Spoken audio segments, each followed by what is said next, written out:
Coverage you can count on. This is WAAY 31 News at 4. We begin with a look at our WAAY 31 triple Doppler storms moving across parts of our region as we speak.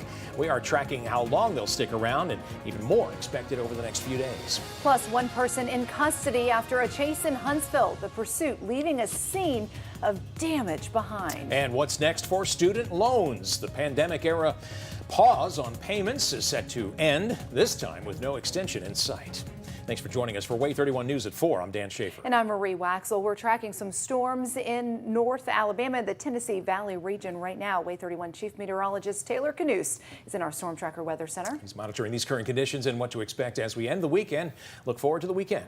Hey, Dan and Marie. Yeah, we are tracking some strong storms in parts of North Alabama and southern Middle Tennessee this afternoon. Currently one active severe thunderstorm warning that includes Lawrence and a little bit of Giles County in Tennessee. That in effect until 4:15 this afternoon. 60-mile-per-hour wind gusts possible with this storm, along with some small hail in the mix here as well. Again, that warning in effect until 4:15 this afternoon. Let's go ahead and put a track on this. Some heavy downpours in northern parts of those counties at the moment, approaching Lawrenceburg, drifting to the southeast here. So eventually Pulaski will be affected around 4:18. Prior to that, Lawrenceburg very soon at 4:03, New Prospect at 4:06. Eventually we're approaching the Bunker Hill area around 4:31 this afternoon. Down the line, if this holds together, Ardmore closer to 5 o'clock this afternoon is when you could be affected by some of those strong storms. This is a fairly widespread line of storms that's gradually pushing southward, so get ready in Lincoln County for some thunderstorms to move your direction within the next hour or so. Meanwhile, farther to the southwest, this storm that was previously severe warned in Franklin County is below severe threshold, but we still have heavy rainfall and a little bit of lightning in southern Franklin County and a handful of showers developing in southern DeKalb County at this hour. All of these showers and storms will stick around through dinner time, scattered in nature, but eventually these could get close to Huntsville around 7, 8 o'clock this evening, gradually becoming more isolated and falling apart once we get closer to 9 and 10 o'clock later on tonight. Rest of the night should be dry for us across North Alabama. Isolated threat for damaging wind gusts and large hail this evening. We are tracking more severe potential as we head toward the weekend. Closer look at that here in just a few minutes. All right, thanks, Taylor. Right now, families across Alabama cleaning up storm damage left behind by severe weather yesterday. The National Weather Service confirmed a tornado in Henry County. You're taking a look at some of that damage there. According to Power Outage US, at one point, more than 200,000 families across the South were without electricity. And make sure you're always prepared for severe weather by downloading our WAAY 31 Storm Tracker weather app. It'll alert you to any watches or warnings issued for your neighborhood. It is free to download. New at 4, a car chase in Huntsville leaves a path of destruction. The car chase ended at Bob Wallace Avenue and Atlantic Street with one person taken into custody. WAAY 31's Matt Paskowitz joins us live from Huntsville now. Matt, walk us through. How did this start? Hey, Dan and Marie. Well, we're still learning more information about this chase, but HPD tells us so far that this all began when a driver who had left the prior scene of an accident, they tried to get this person to pull over, and that person then refused to do so. And as you can look at your screen now, just take a look at some of the damage left behind along Bob Wallace and Atlantic. HPD says about 1 p.m. they tried to stop a car they said left the scene of an accident. That driver refused to stop and led police on a pretty big chase before police say they detained that driver. And details are limited right now at the moment, but I saw 2 cars towed away, both with severe damage to their fronts. Now, HPD had this southbound lane behind me of Bob Wallace closed for a little more than an hour as their investigation was going on, and we will continue to keep you updated of any new information we learn about this crash on air, online on our website at WAAYTV.com. Reporting live in Huntsville, I'm Matt Paskowitz, WAAY 31 News. Thanks for that update, Matt. Now, this man is charged with assault, accused of stabbing his own father. Madison County deputies say Doyle Smith stabbed Howard Smith last night on Williams Circle. The victim was taken to the hospital and last check is critical but stable. New details, closing arguments just wrapped up in the child abuse trial of a former Scottsboro police officer. Ryan Manning now waits as the jury decides his fate. WAAY 31's Georgia Clark in that courtroom today, and she joins us live with a rundown of the last day of testimony. Georgia? Well, I'm here just outside the Jackson County Courthouse, where the prosecution and defense gave very passionate closing arguments that almost took 2 hours. Now, in this video, you can see here Manning returning to the courtroom for closing arguments just hours ago. Now, Manning got emotional during the arguments, along with his wife, who's been in the courtroom all week and who testified against him. Now, the state argued against the defense's claim that Manning's wife is responsible for the 8-week-old daughter's 15 broken bones, saying that as soon as Manning left the home, the child never had another injury, and that they tested for bone disease in Birmingham and found nothing wrong with the child. The child abuse expert the state brought in claims these injuries match with abuse injuries he has witnessed, and the defense says their biggest issue with the case is the lack of evidence brought by the state, and that the doctors they brought in gave evidence with science to back up with the jury, proving to them that there was no abuse and that the child had a bone disease.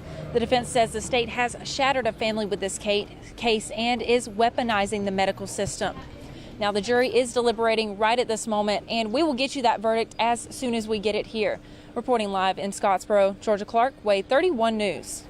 New information now on a report flashing a warning light over 401k balances. According to the annual How America Saves report, the average balance in employer-sponsored savings plans last year was just over $112,000. That's well below the $141,000 recorded in 2021. Analysts say the drop is due to a decrease in equity and bond markets and participants tapping their retirement savings early to relieve financial stress. Certified financial planners recommend people start saving early and that you set aside 12 to 15% a year of your pre-tax income. Well, the pandemic-era pause on federal student loan payments is set to end, and this time there will not be any extensions. The Department of Education confirmed a timeline for repayments to resume. Karen Kafa joins us live now from Washington with what borrowers need to know as they await a key Supreme Court decision. Good afternoon, Karen. Good afternoon, Marie. That Supreme Court decision expected any day now, and millions of student loan borrowers are awaiting it to see what the court will decide about President Biden's student loan forgiveness plan. But no matter what the court decides, federal student loan borrowers do have some work to do over the coming weeks. The Department of Education offering clarity for federal student loan borrowers. Student loan interest will resume on September 1st, and payments will resume in October, definitively ending the pandemic pause that started in March 2020. For some, it will mean a major shift in budgeting. A lot of them were using this for their everyday use to purchase medical expenses, to repay a car bill, get their car fixed, home improvements. Is a lot of things that have happened in this 3 years. Jalen Herbin of the Center for Responsible Lending says borrowers should use the summer months to get their finances in order. It is enough time for you to reach out to a servicer and ask the questions that you need to ask. How will this impact me? What are the changes that will take place from what previously took place? Or I am a new graduate. What do I need to know about my account? How can I make sure that I do not go into default? The Department of Education says it will be in direct communication with borrowers before repayments are due.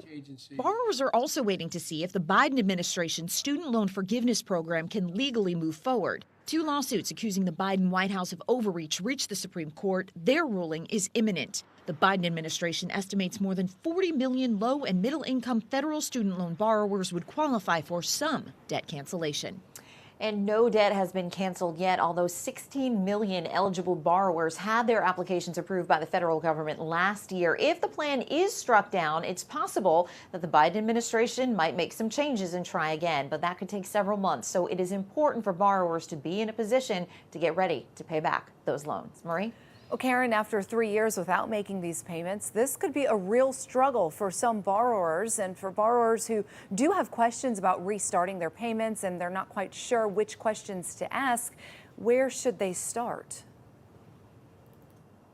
Well, experts say start at studentaid.gov. That is the Department of Education's federal student loan website, and it has all the information that borrowers will need about repayments. And if and when there is a decision in that Supreme Court case and there is news about President Biden's loan forgiveness plan, it'll lay it out there as well. But student loan experts recommend that borrowers make an effort right now to contact their student loan servicer. And if that has changed in the last 3 years, you'll want to know that too. So making sure you know know not just the questions to ask, but who to call, especially if you're looking for something like an income-based repayment plan that could take some paperwork, some time to get together. Experts say you want to start making those phone calls, sending those emails now, so you don't run into a costly default later, Marie. Oh my gosh, yes, do it now. Again, that website, studentaid.gov. Karen Kafa with the latest details on this situation many people are soon to be dealing with. Thank you, Karen. Coming up, reports claiming former President Donald Trump ignored advice from lawyers. Their guidance meant to prevent the legal mess surrounding the classified documents. And cracking down on junk fees. President Biden hosting several corporate leaders at the White House. A handful of strong storms out there around the Tennessee Valley this afternoon. Coming up next, I'll let you know when we could see additional rounds of strong to severe storms late this week through Father's Day weekend. Coverage you can count on.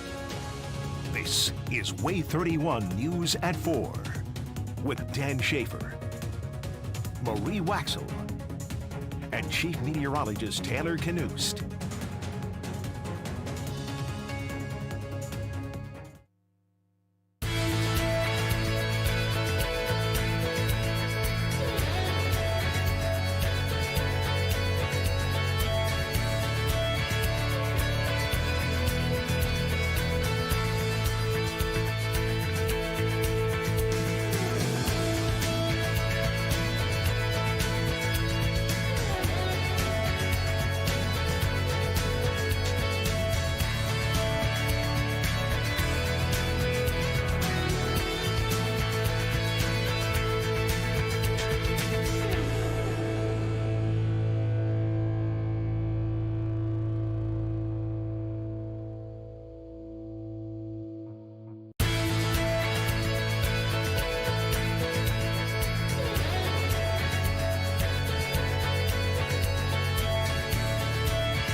New details this afternoon on a Marine veteran accused of choking a man to death on the subway in New York City. Sources tell ABC News a grand jury indicted Daniel Penny after the incident last month.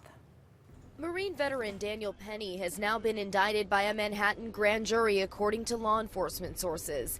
He's accused of putting Subway performer Jordan Neely, who was homeless at the time, in a fatal chokehold inside a New York subway car. While Penny initially faced manslaughter charges, the specifics of the indictment won't be unsealed until he appears in court at a later date. Video of the May 1st encounter shows Penny restraining Neely on the ground with a chokehold. Neely eventually stopped moving and became unconscious. The chief medical examiner's office later ruling the death a homicide. An attorney for Neely's family saying Daniel Penny's indictment is the right result for the wrong he committed. We will continue to fight on behalf of Jordan as this process moves forward. Earlier this week, Penny's lawyer is releasing videos of Penny describing the incident. He says Neely began yelling and threatening passengers, adding that he restrained Neely to protect himself and others, but did not intend to kill him. The three main threats that he repeated over and over was, I'm going to kill you, I'm prepared to go to jail for life, and I'm willing to die. Neely had a documented history of mental illness, witnesses telling police he had been threatening and harassing passengers, though Penny was not specifically targeted. New information from the Washington Post. It reports former President Donald Trump repeatedly ignored the advice of attorneys when it came to classified documents. And that includes an attorney who wanted to strike a deal with the Justice Department months ago to avoid criminal charges. Instead of listening to lawyers, CNN and the Post report Trump has been following the advice of Tom Fitton, the non-lawyer head of conservative activist group Judicial Watch. Former Vice President and now presidential candidate Mike Pence is scheduled to be in Huntsville tomorrow. He'll be at the Gridiron Men's Conference at the VBC. WAAY 31 will be there to talk with Pence, who's no stranger to Huntsville. He made several visits here as VP in his role as chair of the National Space Council. New at 4, in his latest move to crack down on junk fees, President Biden announced several ticketing giants, including Ticketmaster's parent company Live Nation, have committed to disclosing the full price of tickets up front. This is all part of Biden's consumer advocacy plan to save Americans money, but also comes after Ticketmaster faced major scrutiny in November, you'll recall, from the Taylor Swift Eras Tour debacle. ABC's M. Nguyen has the latest from Washington. President Joe Biden announcing several large companies, including Ticketmaster and its parent company Live Nation, committing to post all-inclusive pricing up front rather than surprising consumers with additional fees at the end of checkout. These hidden charges the companies sneak into your bill to make you pay more without you really knowing it. The president hosting executives from other big corporations like SeatGeek, a mobile-focused ticketing platform, and Airbnb, a rental marketplace, to highlight the administration's latest pressure campaign to end so-called junk fees. The companies represented here today are voluntarily committing to all-in upfront pricing. The White House lauding Biden's efforts to lower costs for hardworking families. The ticketing issue reached a boiling point in November when fans faced exorbitantly high prices for Taylor Swift's Eras Tour tickets. We spent 6,000. Experiences are forever. Like, we will never forget this. Live Nation saying concert attendance was up 24% last year compared to pre-pandemic numbers from 2019, while the average U.S. concert ticket price came in at just over $100. This is a win for consumers, in my view, and proof that our crackdown on junk fees has real momentum. Live Nation plans to roll out the all-in pricing experience in September. The White House says more companies plan to heed the president's call so consumers can know exactly what they're paying for up front. M. Nguyen, ABC News, Washington. Now, WAAY 31 Storm Tracker Chief Meteorologist Taylor Knust with 31 Triple Doppler.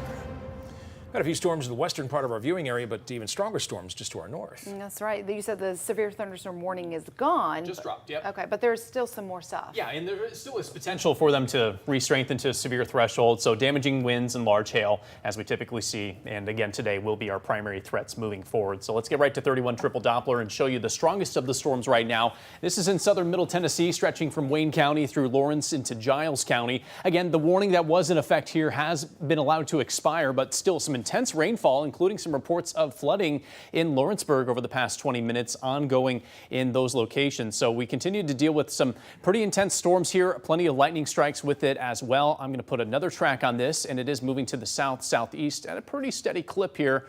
So over time, as it moves into Lauderdale and Limestone County, we're looking at approximately 428 for arrival time, around 5 points. Get to Lexington around 437, Elkton 443, and then Ardmore close to the top of the next hour around 450, Rogersville 458, Athens around 503. That is a rough estimate of the potential timeline for those cluster of storms to drift to the south-southeast. A little bit lighter rain, but still rain nonetheless, moving into northern Lincoln County right now. We have isolated showers developing in southern DeKalb County, around Crossville and around Collinsville. Farther to the west, we previously had a severe thunderstorm warning in Franklin and Colbert counties. That has diminished to really nothing more than some scattered showers across the region. So things improving around the shoals, but we are certainly keeping a close eye on that cluster of storms in Tennessee as it drifts southward. It could pack a punch around dinner time for some of us. Meanwhile, where we've been dry, it's warmed up a little bit more so today than in recent days. 83 in Huntsville, 81 in Guntersville, Decatur checking in at 82 degrees. Let's walk through future radar through this evening. Again, the strongest of the storms moving out of Tennessee, drifting into North Alabama over the next several hours. Once we get past sunset, most of that will clear out. There still could be some isolated activity around Sand Mountain through 9, 10 o'clock this evening, but should be gone by 11 o'clock this evening. Rest of the night appears like it's going to be dry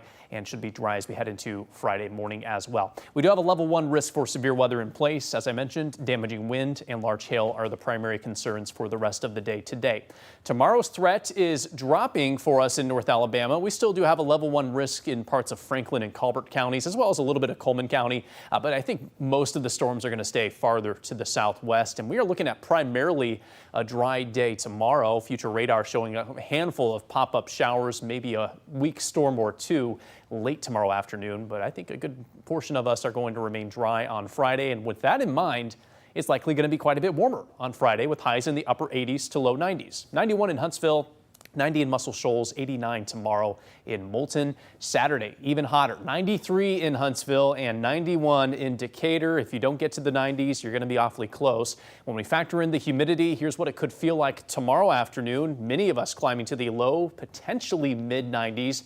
And the heat index is going to be pretty close to there on Friday as well. I would not be shocked if we had a handful of spots reach the mid 90s with the heat index at some point tomorrow afternoon or on Saturday afternoon. Plenty of sunshine and likely dry weather expected on Saturday. As we head toward Father's Day, we are still monitoring the potential of some strong storms. I think that's going to be most likely in the afternoon and the evening. There will likely be some dry periods to get outside, so just stay tuned to the forecast and we'll have more specifics on exact timing of these storms as we get closer to Father's Day. Just be aware there is potential for some intense storms. We are still under that general outlook for severe weather potential across North Alabama and areas farther to the west on Father's Day. The stormy pattern is going to continue into much of next week. Good chances for daily showers and storms next Monday, Tuesday, Wednesday, and into Thursday. So we have knocked our highs down a little bit next week, mainly to the mid 80s. Okay, typical pattern back though. Yeah, pretty much. Thanks, Taylor. You bet. Google looking to take advantage of AI. And how the tech super giant plans to make it easier for you to buy clothing.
Google is starting to use artificial intelligence to help shoppers choose which clothes to buy online. The company announced a new virtual try-on feature that uses generative AI. Google says it can show clothes on a diverse selection of body types in various poses.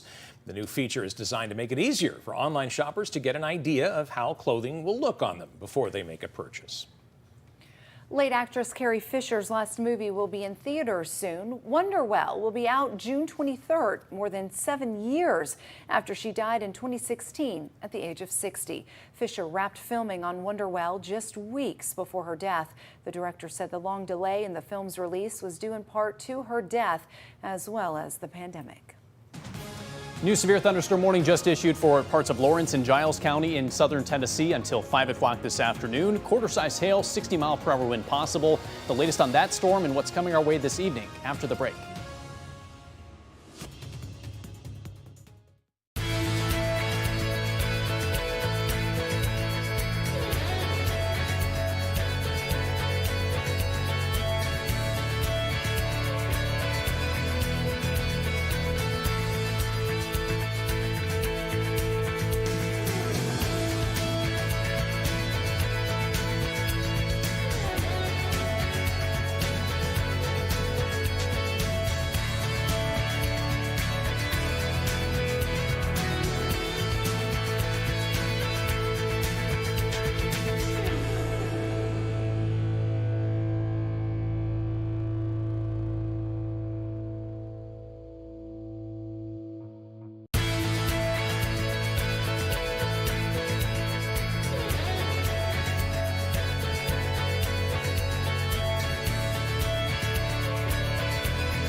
Coverage you can count on.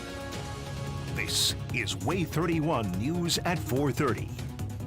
Storms brewing in our region. Here's a look at our WAAY 31 triple Doppler. We're tracking how long they'll stick around and what you can expect as we end the work week. Plus, deliberations underway in the trial against a former Scottsboro police officer. A jury set to decide Ryan Manning's fate as he faces child abuse and domestic violence charges. Plus, hidden treasures in the Rocket City. And we're not just talking artifacts, rather those who preserve them. Thank you for staying with us for WAAY 31 News at 4:30. I'm Marie Waxel. And I'm Dan Schaefer. We are tracking some storms in our region. Let's check in with WAAY 31 Chief Meteorologist Taylor Canoost. Yeah, we have a brand new severe thunderstorm warning just issued for parts of Lawrence and Giles County in southern Tennessee until 5 o'clock this afternoon. Threats here, 60-mile-per-hour straight line winds, but also the threat for quarter-size hail that could impact folks around the county line there, especially heading toward Minor Hill. I do want to show the hail product here real quick to get you a look at just where we have the best chance at hail. Just to the south and east of Lawrenceburg right now, and that is continuing to push southeast. So heads up in Minor Hill, wherever you see the darker blue there, that's where we could have greater than quarter-size hail. Certainly looks like a possibility for you folks right on that county line. Developing downpour just west of Fayetteville in Lincoln County, Tennessee as well. All of this activity is pushing southward. As far as the rest of us in North Alabama, not a whole lot going on at this moment. We do have a few showers developing in Morgan County near Falkville, just south of Gunnersville as well, and isolated showers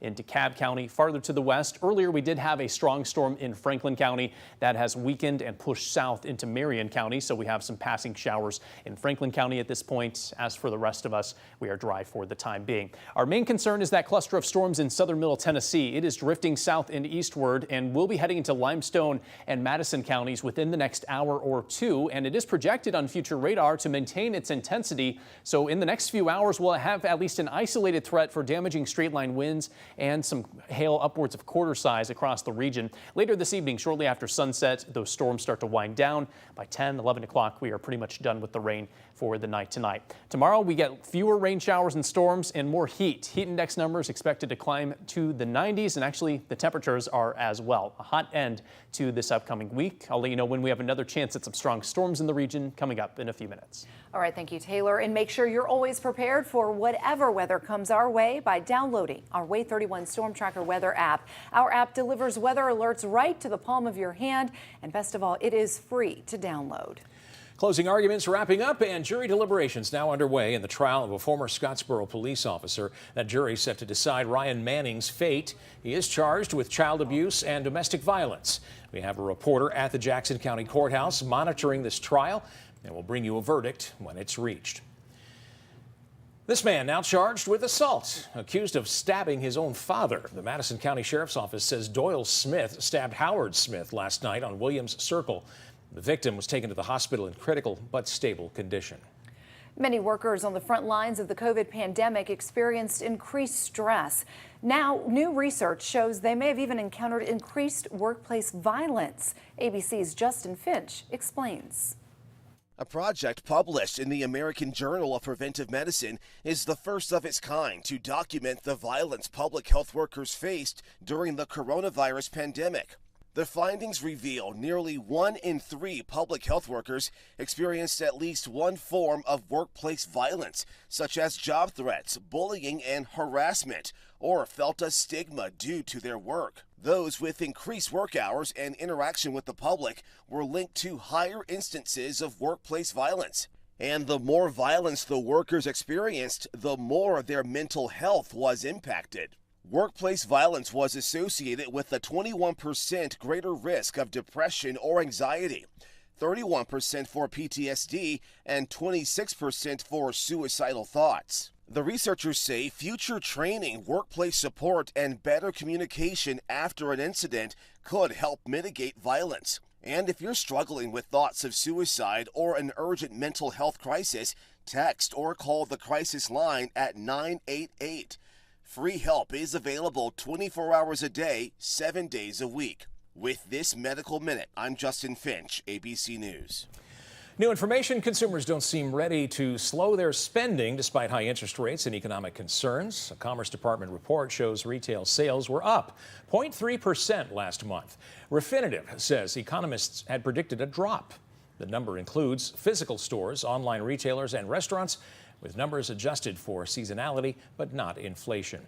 Meanwhile, on Wall Street, stocks rallied Thursday on hopes the Federal Reserve may end up hiking interest rates only once more this year. The Dow Jones Industrial Average climbed 429 points to close at 34,408. The Nasdaq Composite Index surged 156 points. The S&P 500 notched its 6th straight gain, its longest winning streak since 2021, adding 53 points today. New at 4:30, spend any time in Huntsville's U.S. Veterans Memorial Museum, and you'll be mesmerized by all the artifacts and stories of all of the branches of our nation's military. But what's more fascinating than this stuff inside are the volunteers who keep the place running. They are the real treasures and the people you want to meet.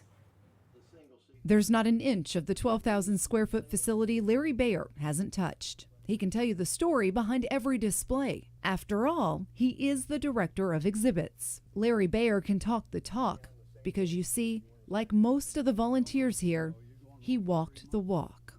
We played soldier after school at night. I mean, it was just endemic that I would probably join the Army. Although the Air Force was my first love, I wound up joining a National Guard unit while I was still in high school, and I stayed in the Army Reserve, and active Army for 34 years. Which included 2 tours in Vietnam, the first of which he volunteered for. My job was to give the battalion commander the artillery support that he needed, to give a medical evacuation that he needed, to give him intelligence reports that we would receive, and more or less be his guy to go to for any logistics or any tactical support that he needed. He used this calendar to track the days before he went to war, and once in country, used it as a journal, making notes of important events. Guys were leaving. My wife's birthday, the 29th. We were starting to get more and more combat units in country. The 1st Infantry Division was in country by then. The 173rd Airborne Brigade was in country by then. The 1st Air Cav was moving in the country, so more and more units were coming into country. The Air Force unit was evolving as well. By this time I had left this ARVN battalion, and my job was to advise the wing commander on the disposition of any Viet Cong units that we could identify, and also brief the pilots on a lot of these missions of what their target might be, any place that would be safe for them to eject if they had to bail out where friendly forces were located. So that was pretty much my 8 to 5 job during the week. Then on weekend, I would fly missions with these guys because 80% of them were roommates of mine. Tucked away inside November 1965 is a little note about a mission he flew up north. So I was flying with the 602nd Air Commando Squadron that day, but both the 602nd and the 1st Air Commando Squadron were alerted to fly up north, which was very unusual at that period. But we would roll out, make 2 bomb runs, 1 run with the napalm, then a couple 20mm runs, then pull out of the area. It was years later before Larry realized he witnessed the attack on LZ X-ray in the Ia Drang Valley. That's the first time we ever used that many planes for any operation. And I thought, you know, there's something big going on. I had no idea who it was, and I didn't know who it was for another 16 years. I'd read articles, and I figured it may have been the 1st Cav Division because they were up in that area. So I knew it was one of their American units. But who they were, what the battle was, I didn't know until I met George Forrest at Leavenworth when we were teaching together. And then the book came out, and I got a copy of the book. And then I met Joe Galloway, and so, you know, it all kind of fit together after that. Larry Bayer received the Purple Heart and the Soldier's Life-Saving Medal for saving soldiers from a burning barge during his 2nd tour of Vietnam. And he's just one example of the living legends that operate that incredible museum, the U.S. Veterans Memorial Museum, right here in Huntsville. Speaking of living legends, you can hear from the man Larry Bayer identified, his friend George Forrest, and other survivors of the Battle of LZ X-ray in our special presentation of Unbroken, the bonds forged in the Ia Drang Valley. It's on WAAYTV.com right now. We'll be right back. Coverage you can count on. This is WAAY 31 News at 4:30 with Dan Schaefer, Marie Waxel, and Chief Meteorologist Taylor Knust.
Now, a disturbing story out of Boston. A former morgue manager at Harvard University Medical School is accused of stealing and selling human body parts. Federal prosecutors say the alleged scheme lasted about 4 years, using bodies donated to the school for educational purposes. We want to warn you, some of the details of this story are hard to hear.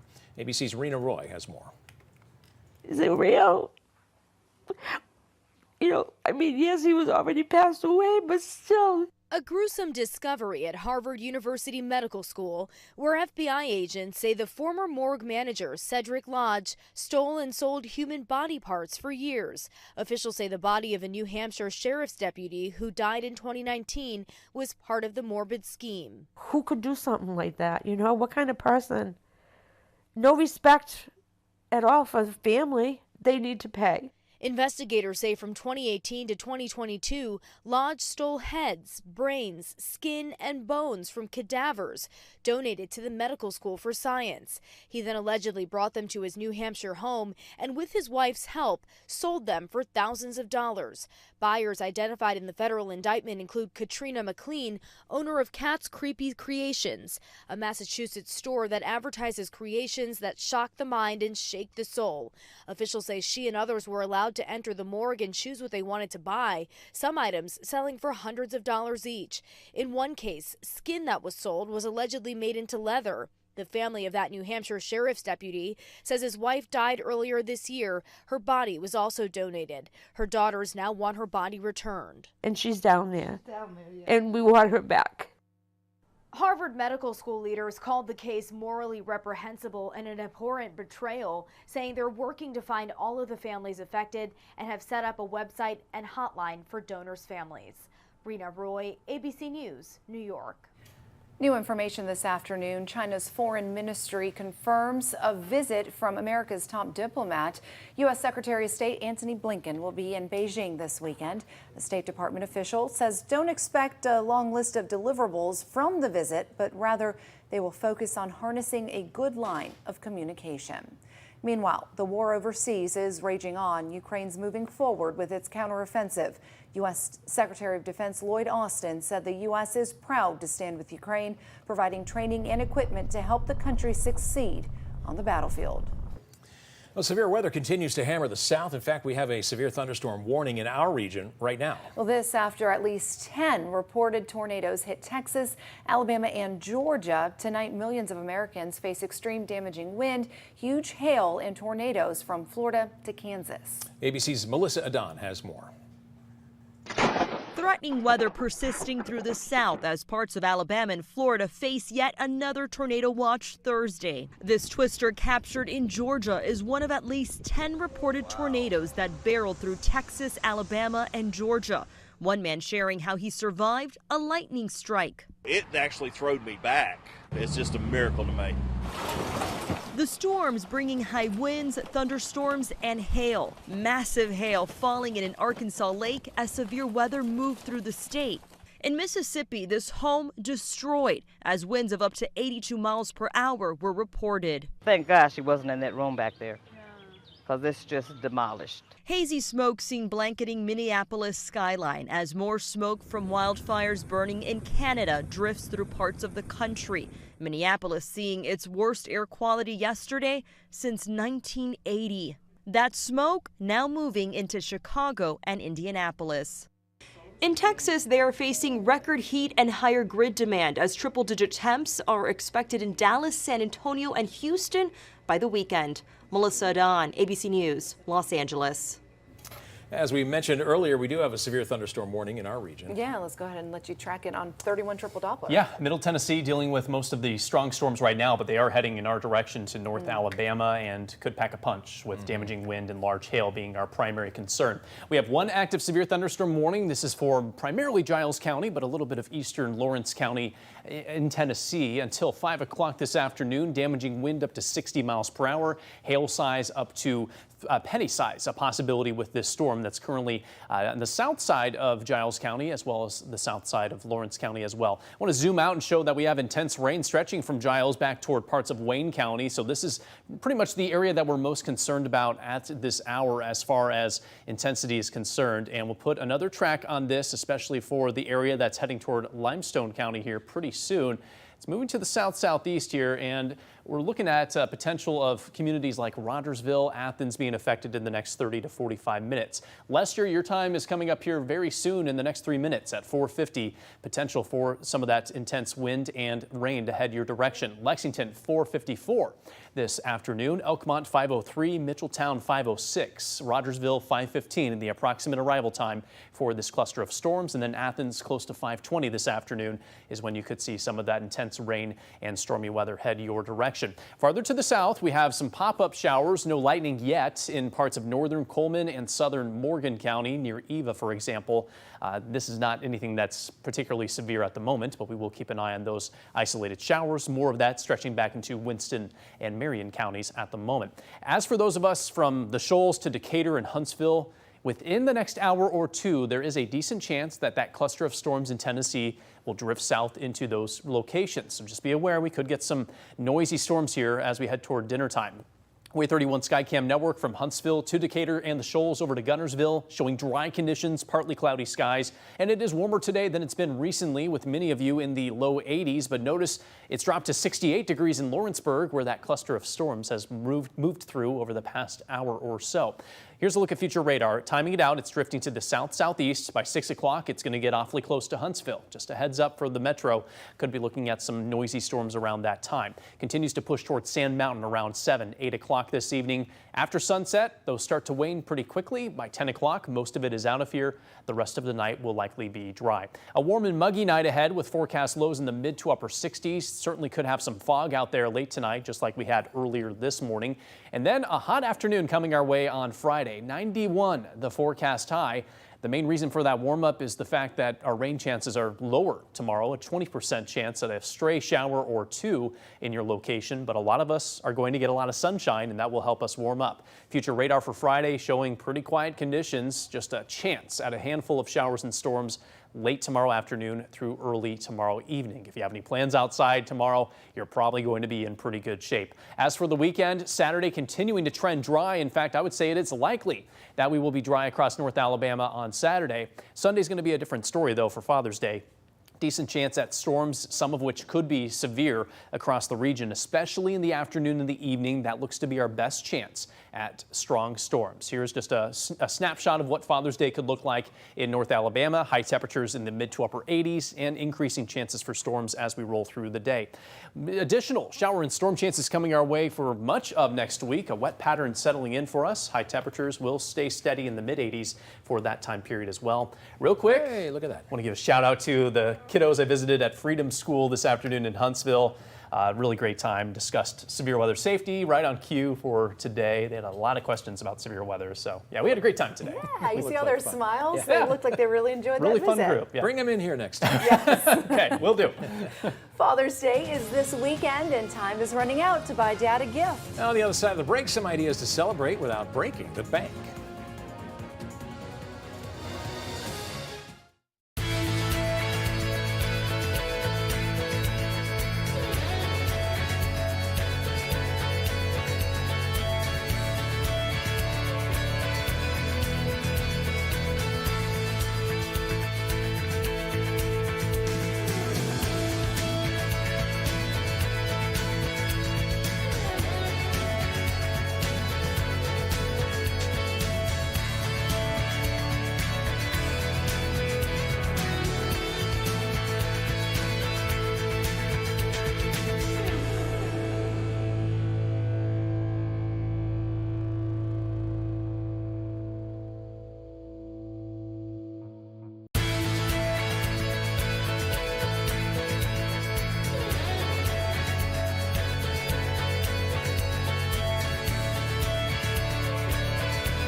Retail Industry Group says Father's Day spending could break records this year. I like that trend. If you're still shopping around for a gift, we have some valuable tips to help you celebrate without breaking the bank. Showering dad with love this Father's Day? You're not alone. Spending is expected to reach nearly $23 billion this year. The National Retail Federation says that would be an all-time high. It's predicting consumers would spend a record $196.23 on average. But celebrating Father's Day doesn't have to be expensive. There is no better time to spend your money wisely than on the men in your life that you love. Jessica Allen with the website Living Well, Spending Less has some tips to help you save money while still expressing your love and appreciation for dad. Number 1, be intentional. As you might expect, some of the most popular gifts this year are clothing, gift cards, and personal care items. But Allen says consider crafting a heartfelt, personalized gift instead. It may be cheaper, and it's certainly more thoughtful than a store-bought item. Get really specific. Do you have a movie buff? Can you plan early to go see a summer blockbuster? Number 2, ditch the restaurant and host a grilling session. Buy a cut of meat or a veggie he loves. Have it ready for a weekend celebration and a playlist of all of Dad's favorite songs. Just ask him, would you like to grill for us or would you like us to grill for you? You're going to save so much money when you plan and have that beautiful meal at home. Number 3, plan a memorable experience. Take Dad on a hike, picnic, fishing trip, or any activity that he enjoys. For these men, love is spelled Time. And so how can you carve out some time in your weekend to spend some quality time with the fathers in your life? I once dragged my kids to an RV show for Father's Day. I had a great time, but they didn't much like it. There you go. Here's another savings tip. Consider a group gift. Yeah, so this is really great if you have siblings or other family members who also want to celebrate Father's Day. Consider pooling your resources and purchasing a joint gift. My brother and I are notorious for that. Sorry, Dad. Good idea. We are tracking strong storms just about to cross the state line into North Alabama. I'll let you know what the threats are as we head into this evening and let you know where these strong storms are headed next after the break.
coverage you can count on. This is WAAY 31 News at 5. An active afternoon in North Alabama. The latest from 31 Triple Doppler showing a cluster of storms moving out of Tennessee into the Tennessee Valley of North Alabama. The latest on where those are heading next coming up. Developing news now after a driver leads Huntsville police on a chase. What we know about what unfolded. Former Scottsboro police officers fight in court over child abuse charges. New at 5, an update on deliberations underway in Jackson County. Plus, first responders stepping up to increase its connection with the community they serve and protect.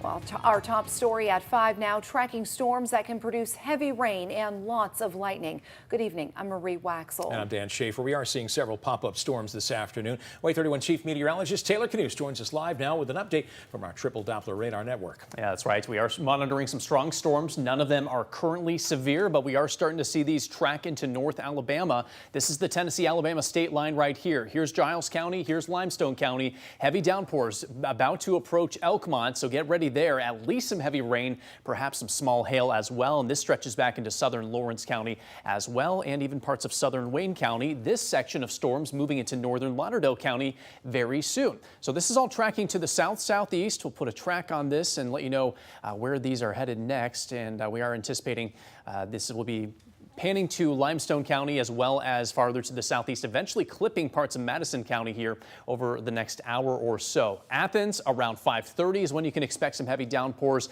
and then closer to 6 o'clock is when Decatur over to the 565 corridor of Huntsville is where we could see some active weather. You see that motion there with that line of storms. Pop-ups also developing in Coleman County back toward Marion and Winston County at this hour. Future radar showing those showers and storms drifting southeastward 6, 7 o'clock. Be ready in Huntsville. There's a possibility of some strong storms around that time, approaching Sand Mountain closer to 8 o'clock this evening. All of that activity clearing out as we get toward 9, 10 o'clock this evening. Isolated storms may produce large hail up to quarter size and wind gusts up to 60 miles per hour. We have more chances at severe weather this weekend. Another look at when that could pop up here in a few minutes.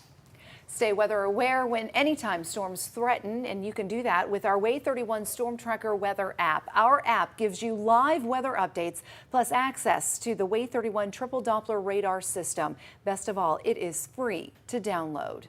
Right now, a jury in Scottsboro deliberating in the domestic violence and child abuse trial of a former Scottsboro police officer. Just minutes ago, we learned the jury in Ryan Manning's case asked to go home for the day. Manning is accused of breaking more than a dozen bones in his infant daughter's body. Let's bring in WAAY 31's Georgia Clark now, who joins us live with more on what happened during today's arguments. Georgia?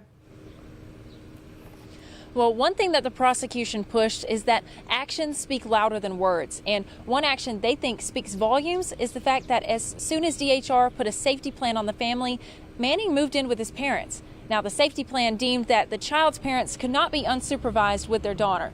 So the wife and baby moved in with her mother, while Manning also left the home, only seeing the child on occasion. And from what the state has said, the wife never asked him to stay away from her or the baby. But according to the prosecution, Manning spent much of his parental leave away from both of them, and even ended that leave early to go back to work. And when back at work, he would tell his coworkers, some of whom testified in this trial, that he wanted that crying baby out of his house. All the while, the mother had fears of falling into serious postpartum depression and asked him not to return to his job just yet. Now, the defense's argument to this is that the first few months of a child's life can be really difficult, and that what the state said about him being somewhat absent is just not true, and that the locker room talk heard from his coworkers is hardly admissible. Now, they played multiple videos of Manning with his daughter acting like a loving father and asked the jury how a man like that could hurt his child. Now, the jury is expected to return tomorrow morning at 8:30 to continue deliberating, and as soon as we get that verdict, we will pass that along to you live on air and online at WAAYTV.com. Reporting live in Scottsboro, Georgia Clark, WAAY 31 News. A guilty verdict this afternoon in a Madison police officer's case. A Madison County judge found Kevin Walter guilty of sexual misconduct. The guilty verdict in this bench trial is over an incident last October while Walter was off duty. No word yet on a sentencing date. We've been working to get you new information about a car chase involving Huntsville police. A trail of debris littered Bob Wallace Avenue and Atlantic Street after the chase this afternoon. WAAY 31's Matt Paskowitz joins us live now from that scene in Huntsville. And Matt, you say HPD took they took one person into custody. Hey, Dan and Marie, they did in just for a little more than an hour. The southbound lane here along Bob Wallace Avenue was shut down with officers trying to figure out exactly what had happened and picking up all the debris that completely littered this section of town. Now, HPD says they tried to initiate a traffic stop after learning a driver had just left the scene of the wreck. That driver would flee before seemingly causing a chain reaction, leading to multiple cars ending up with some significant damage. HPD said they then took that driver into custody. Now, we are still trying to learn more about that suspect and those charges they likely will be facing. And as soon as we learn more information, we will provide those on air and online on our website at WAAYTV.com. Reporting live in Huntsville, I'm Matt Paskowitz, WAAY 31 News. Thanks, Matt. Limestone County deputies make an arrest in a domestic violence case where the suspect claimed to be a deputy to allegedly harass the victim. Robert Bauman is charged with impersonating a police officer. Investigators say he impersonated a real Limestone County investigator and ordered the victim's friends to contact him. He was arrested after a brief standoff at his Elkmont home. More charges are possible in this case. A man is locked up in the Madison County Jail right now on charges he stabbed and critically injured his own father. Deputies arrested Doyle Gene Smith for assault. Investigators say he stabbed his father during a domestic fight last night on Williams Circle. Smith's bond has not yet been set. One police department is stepping up their efforts to connect with the community. ARAB first responders spent this morning getting to know the people they serve. WAAY 31's Paige Meyer caught up with ARAB's community helpers to see them in action. Rec on the Go is a summer program for community members to spend some time outdoors and get to know their local helpers. The ARAB Director of Parks and Recreation created this event to get first responders out and involved in the community. The police department, the fire department, and ourselves, we're here for the community, to do whatever we can do just to help the community out. I like the police. You like the police? Have they been fun today playing with you? Yeah. This is the Rec on the Go program's first year in action, and the first event had great success. Police Chief Shane Washburn hopes the program grows so first responders can meet more community members in a positive way. Oftentimes when we show up on a call, it's usually something bad has happened or something's going on. And I like to come out here today because we're getting to meet them on a neutral ground where everything's good and we can have a good time with them and play, and they can see us in a different light where maybe show that we're just like everybody else, and we like to have fun and just connect with the community. Really is the biggest part that we want to do today. Chief Washburn even brought his daughter Reagan to join in on the fun. I've had a great time being out here with my dad and spending time with him and bonding with him more. Paige Meyer, WAAY 31 News. Paige mentioned this is the first one. There will actually be 2 more Rec on the Go days in ARAB. The next one is set for July 6th at the ARAB soccer field. It doesn't cost anything to attend. What a great story. Well, a unique summer camp in the Shoals aims to bring robotic science to the forefront for students. Yeah, we wanted the older. Check it out. Students at Kilby Elementary are on UNA's campus working in teams to run these projects. It operates in teams of a younger student and an older 5th grader. Challenges like block measurement, algorithms, and test adjustments help prepare students for the robotics future. It actually has a dual purpose, so it actually prepares them for possibility of enrolling in our robotics program here at Kilby, but it also gives them an opportunity to maybe look at some potential career choices later on in life. So like when you program this one, it's a lot different because you're using blocks to program this.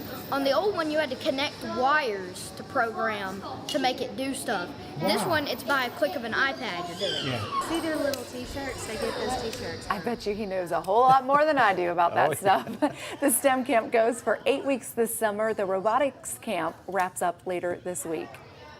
Wires are so last year. Dads can get a special treat Sunday for Father's Day at the U.S. Space and Rocket Center. Dads get in free Sunday with another paid admission. It's a way for dads to check out some of the new exhibits at the center with their families. Those new exhibits include a model of the Blue Origin capsule William Shatner and Jeff Bezos took into space. It will only be at the center for a few more weeks.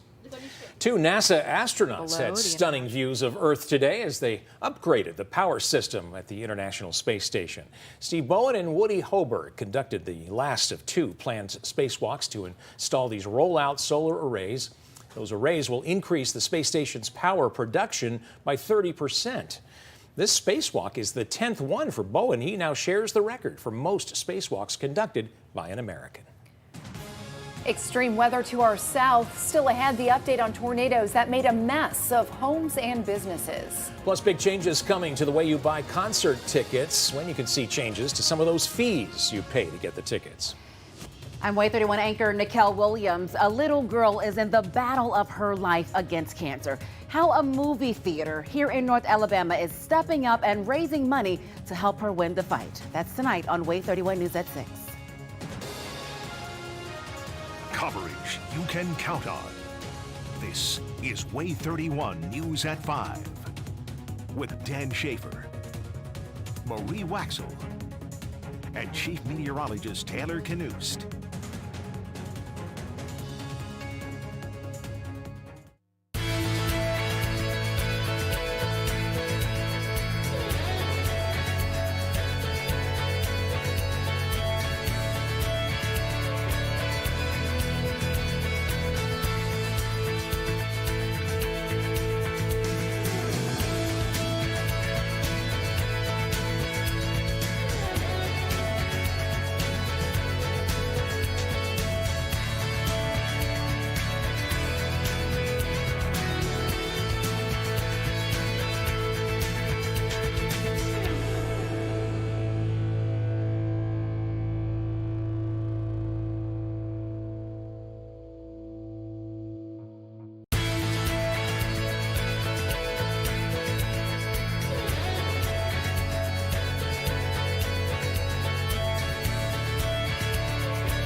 Time now 5:14, a major Supreme Court ruling in an Alabama man's criminal case. Today's ruling comes in a case tried in the wrong location. This is interesting. The High Court ruled a Mobile man must get a new trial in the correct place.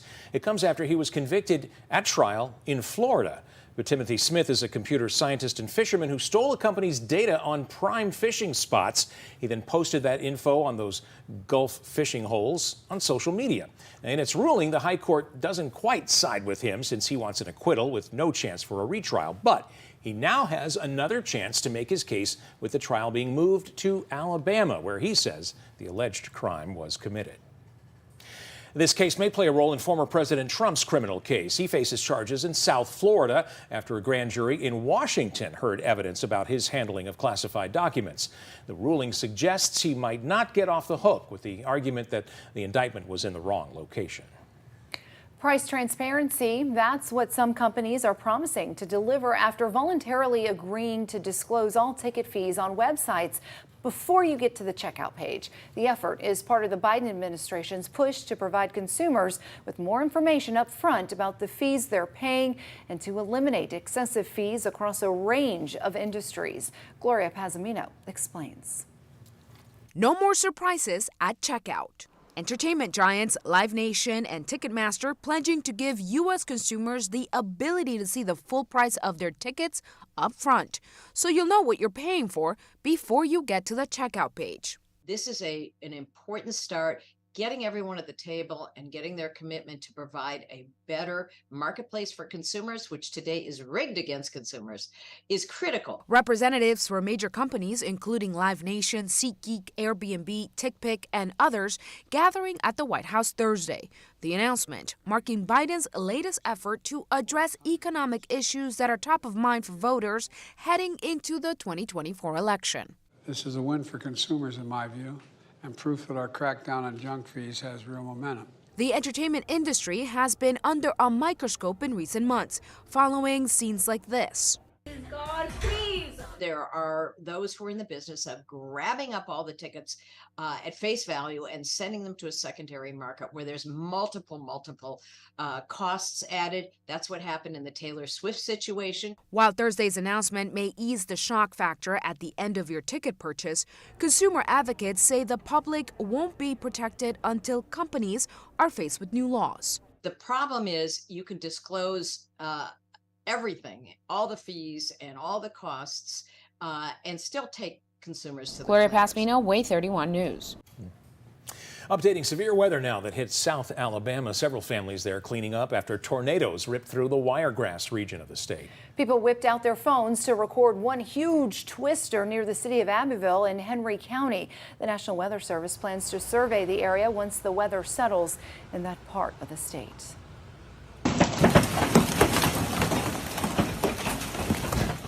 Listen to that. Storms that roared across the south also pelted the region with large hail. This is new video of that large hail pounding a boat in a lake in Arkansas, on a lake in Arkansas. Mississippi and Alabama also reported being hit by large hail during that wave of storms Wednesday. Now, WAAY 31 Storm Tracker Chief Meteorologist Taylor Knust with 31 Triple Doppler.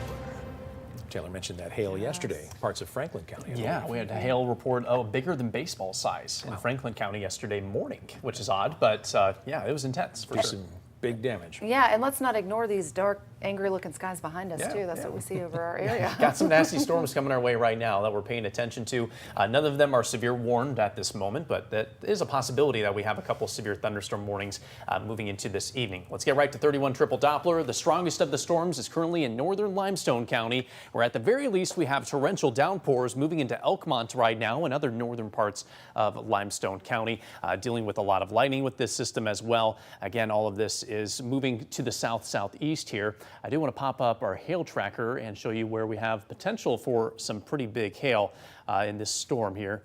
And I'll pan to the south and show you that, again, near Elkmont is where we have a little bit of that hail cooperating. Does not look like this one to cooperate with me, but again, near Elkmont, approaching Highway 31, getting close to Athens. Between that corridor there is where we have potential for some heavy rainfall and some large hail. Moving a little bit to the west here, we do have heavy rainfall at the very least right over Lexington, tracking southward, getting closer and closer to the shoals. Be prepared for some heavy downpours in those locations. This is tracking to the southeast here at about 30 miles per hour or so. So in general, we are looking at the very least intense rainfall moving through Limestone and Lauderdale counties. This is heading into Madison County right now as well. Get ready in Huntsville. Close to 6:30 is when I anticipate this cluster of storms to move that general direction, as long as it holds together. Decatur, about the same timing for you folks there as well. Where it hasn't rained yet, we are warmer today than we've been recently, currently at 83 in Huntsville and 85 in Decatur. Muscle Shoals checking in at 84 degrees. As we head into this evening, that cluster of storms near the state line is going to continue to drift southward. 8 o'clock, 9 o'clock, storms will move towards Sand Mountain, and then after that, we should see things clear out fairly quickly and should be dry for the rest of the night tonight. With any storms we see, there is at least a low-end threat for damaging wind and large hail, so our entire region remains under a level 1 risk for severe storms today. That risk drops off on Friday. Just a little sliver of our southwest counties under a level 1 risk for severe weather on Friday, but the chances of showers and storms looking lower on Friday with just isolated activity from the late afternoon into the early evening. If it does happen to rain in your location, it does not look like it will be terribly intense or all that long lasting. Most of your Friday evening plans will likely be dry. Get ready for some heat to build though. These are the forecast heat index numbers tomorrow. Low 90s for most of the afternoon into the early evening for Huntsville tomorrow. The actual high will be 91 in the Rocket City and 90 in Decatur. It gets a little hotter than that on Saturday, up to 93. In Huntsville to kick off the weekend. That's because we are expecting mostly sunny skies, mainly dry conditions. Again, a stray shower or two possible in the afternoon. Heading into Sunday, we're still monitoring the potential of some strong storms. I believe these will be most likely in the afternoon and through Sunday night. There is potential for large hail, damaging straight line winds with storms that roll through on Sunday. And North Alabama, one of many locations across the region that we are monitoring for the potential of severe storms as we wrap up Father's Day. Stormy pattern likely to stick around much of next week. As you can see, good chances for those scattered downpours and daily rain chances across the region. So if you've been hurting for some rain recently, we at least have plenty of chances coming our way over the next 7 to 10 days. Yeah, we need it, just not too much. Not too much. That's the key. Thanks, Taylor. Yep. A change could be coming to COVID-19 vaccines. We'll show you what some advisors say is needed to help keep you healthy come this fall.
New information now on COVID booster shots. FDA advisors voted unanimously this afternoon to recommend the COVID vaccine be updated to target emergent subvariants of Omicron. Current COVID shots are known as a bivalent vaccine.